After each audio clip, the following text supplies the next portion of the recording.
Hello and welcome to Sports and Songs. I'm your host, Andy. Dan is on assignment today for the Songs episode, so you're stuck with me. All right. Doing things a little differently here today. Usually do an album review for the Songs edition, something like that. Of course, we've had an issue like with Ace Frehley a couple weeks ago. We did a special about Ace. Doing this a little differently again on that. No one's passed. Here we go with the Songs edition. We're going to do an album. We're going to just cover a group, their careers. RUN DMC. Yeah, I kind of went outside the box. Here we go. And you'll understand why. Just relax. Relax. RUN DMC also formatted as the RUN DMC with the dots and dashes, a whole bunch of different formats of that name. Was an American hip-hop group formed in Queens, New York in 1983 by Joseph Simmons, Daryl McDaniels, and Jason Mizell. Run DMC was regarded as one of the most influential acts of its history of hip-hop culture, and especially one of the most famous in the 80s, along with the Beastie Boys, LL Cool J, DJ Jazzy Jeff, and the Fresh Prince, and Public Enemy. The group pioneered new school hip-hop music and helped usher in the golden age of hip-hop. The group was among the first to highlight the importance of the MC and DJ relationship. With the release of Run DMC in 1984, DMC became the first hip-hop group to achieve a gold record. Run DMC also followed with a certified platinum record, King of Rock, in 1985, making Run DMC the first hip-hop group to go platinum. Raising Hell in 1986 became the first multi-platinum hip-hop record. Run DMC's cover of Walk This Way featured group Aerosmith, charted higher on the Billboard Hot 100 than Aerosmith's original version, peaking at number 4. It became one of the best-known songs on both hip-hop and rock. Run DMC was the first hip-hop artist to have their music videos broadcast on TV, appeared on American Bandstand, and the cover of Rolling Stone, performed at Live Aid, and was nominated for a Grammy Award. 2004, Rolling Stone ranked Run DMC as number 48 on the list of 100 greatest albums or artists of all time. 2007, they were named the greatest hip-hop group of all time by MTV and by VH1. Funny, both owned by the same company. In 2009, Run DMC became the second hip-hop group after Grandmaster Flash and the Furious Five in 2007 to be inducted into the Rock and Roll Hall of Fame. In 2016, the group received a Grammy Lifetime Achievement Award. In 2018, Raising Hell was inducted into the National Recording Registry at the Library of Congress. So, pioneers. They did it all. They boom. They were just cool. The three members of Run DMC grew up in Queens. As teenagers, Joseph Simmons was recruited into the hip-hop by his older brother, Russell, who was an up-and-coming hip-hop promoter. So you've heard the name Russell Simmons a lot with hip-hop stuff and rap stuff. This is his brother. Known as DJ Run. Previously, McDaniels had been more focused on athletics than music, but soon began to DJ after purchasing a set of turntables. Simmons convinced McDaniels to start rapping, and though McDaniels would not perform in public, he soon began writing rhymes and was known as Easy D. Easy D. All right. As soon as McDaniels started hanging out together at Two Fist Park in Queens in the 70s, hoping to rap for our local DJs who performed in the companies. So it was kind of like hoping to find someone else to join their group. So what they're shooting for here, okay? And they did. They came up with Jason, who was known as Jazzy Jace, known for his flashy wardrobes and his b-boy attitude, which led to a minor legal troubles as a teen. Therefore, he decided to pursue the music fame, and began entertaining in the park soon after. Eventually, Simmons and McDaniels rapped in front of Jazzy Jace at the park, and the three became friends. So this earned it. They worked. They found someone else. That's what happened. After they graduated high school and started college in 1982, Simmons and McDaniels finally convinced Russell to let them record as a duo. But they recruited Jazzy Jace, who's known as Jam Master Jay now, to be the official DJ. The following year in 1983, Russell agreed to help them record a new single and land a record deal, and marketed the group as Run DMC, a name that the group hated at first. A lot of groups usually do, but it is what it is. The group's name was issued from Joseph Simmons' DJ name, DJ Run. It was combined with several letters from Daryl McDaniel's name, DMC, which also stands for uh, Devastating Mic Control. And in one instance, Daryl rapped in King of Rock. People always asked, DMC, what does that stand for? D's for Never Dirty, and MC is for Mostly Clean. If you listen to their stuff, they kind of were. So there's that part. After the success of their first album, Run DMC looked to branch out into their follow-up, the release of King of Rock in '85. Saw the group featuring their rap rock fusion on songs like Can You Rock It Like This? And the title track, well, roots rap reggae and one of the first rap dancehall hybrids. The music video for the single Rock Box was the first ever hip hop music video to be broadcast on MTV and received heavy rotation from the channel. The song was the group's most popular hit at the point of the album was certified platinum. Run DMC performed at the legendary Live Aid benefit show shortly after, as we covered earlier. So here we go on with more stuff of theirs. Whoops. There we go. There we go. They were almost done with the album when Rick Rubin, the producer of their third album, said they needed an element that would appeal to the rock fans as well.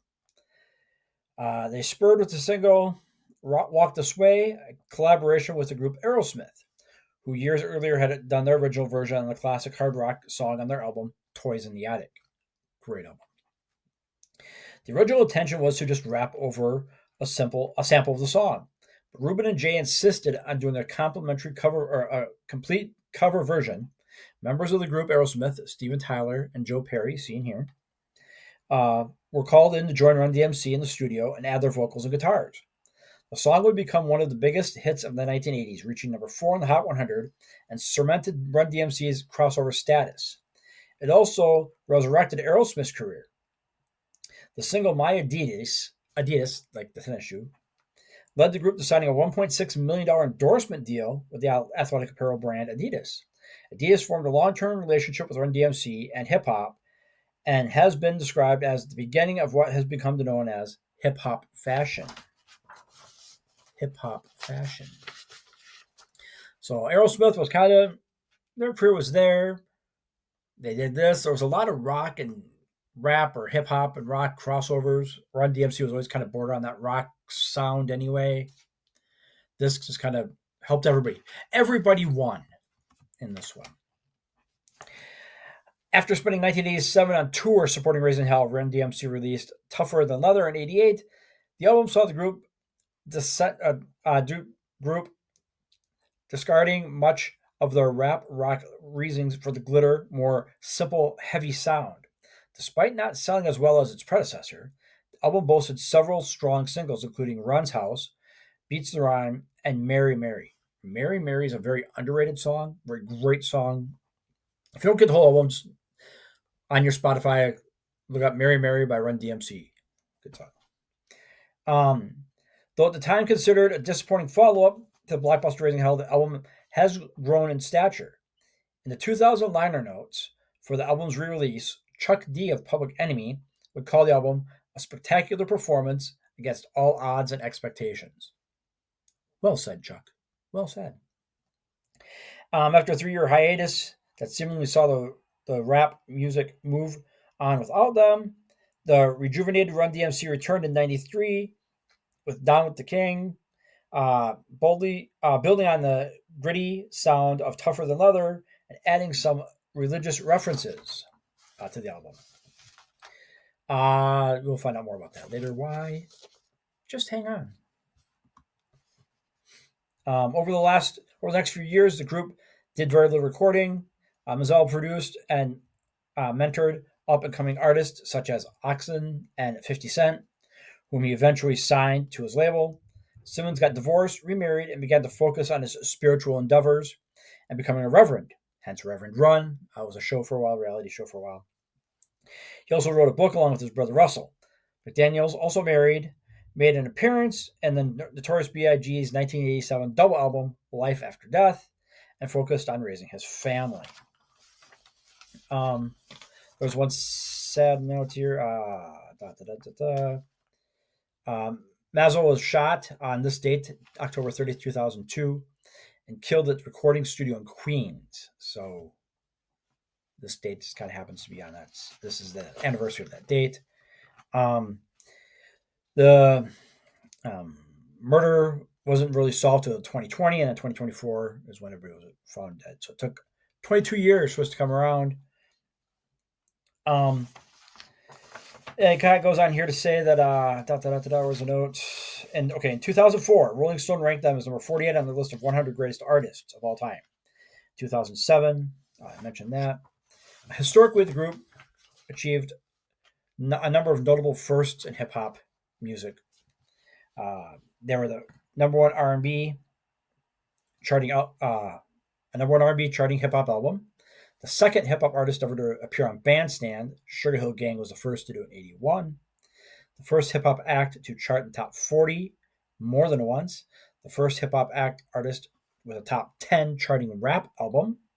One of the first hip hop artists with gold, platinum, and multi-platinum albums.